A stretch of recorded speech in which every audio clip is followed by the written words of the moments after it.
ప్రపంచం అశాశ్వతం కనుక ప్రతి ఒక్కరూ ముందో వెనకో నిష్క్రమించవలసినదే. కానీ కొందరు ఎటువంటి బరువు సామగ్రి లేకుండా వెడతారు, మరికొందరు బరువు సామగ్రితో వెడతారు. చాలామంది తమ సిరి సంపదలను ఇక్కడే విడిచిపెడతారు. కేవలం దీనివల్లనే వారి వారసుల మనస్సులలో వారి స్మృతి చిరస్మరణీయంగా ఉండిపోతుంది. కానీ ఆధ్యాత్మికంగా పరిపూర్ణుడైన వ్యక్తి సంపద వేరే విధంగా ఉంటుంది. ఏమీ లేనివాడైనప్పటికీ సకల సంపదలతో నిర్గమిస్తాడు. ఏమీ లేనివాడుగా ఉండి సర్వాన్ని కలిగిన వానిని అన్వేషించటం అంటే ఏకాకిగా అయి ఏకైక ప్రభువును అన్వేషించటమే.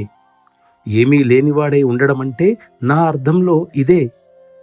అతడికి ప్రాపంచిక సంబంధమైన సౌఖ్యాలు, విలాసాలు, భోగభాగ్యాలతో నిమిత్తం లేదు. తన జీవిత కాలంలోనే అతడు వాటి దాస్య శృంఖలాల నుండి విముక్తుడై ఉంటాడు.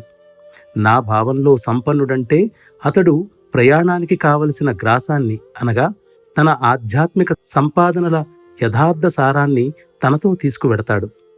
గృహస్థుని వలె అతడు తన ఆధ్యాత్మిక సముపార్జనలను తన ఆధ్యాత్మిక వారసులకు వదిలివెడతాడు.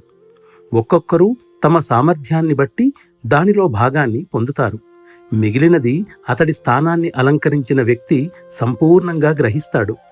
ఇది దీక్షోపదేశం పొందిన సభ్యులకు మాత్రమే చేరుతుంది. ఎందుకంటే న్యాయసమ్మతంగా ఆధ్యాత్మిక సంతతి మాత్రమే దానికి అర్హులు. తమ గురువుపై విశేష ప్రేమాభిమానం కలిగి లయావస్థను పొందిన వారికి కూడా కొంత భాగం చేరుతుంది. అది సక్రమమే కూడా. ఆధ్యాత్మికత్వంలో నిజంగా అర్హులైన వారికే వాటా ముడుతుంది. అందువల్లనే దానికై అర్హతను పొందమని అభ్యాసీలను మరలా వేడుకుంటున్నాను. దానికి ప్రేమ, విధేయతలు అనేవి రెండూ అవసరం.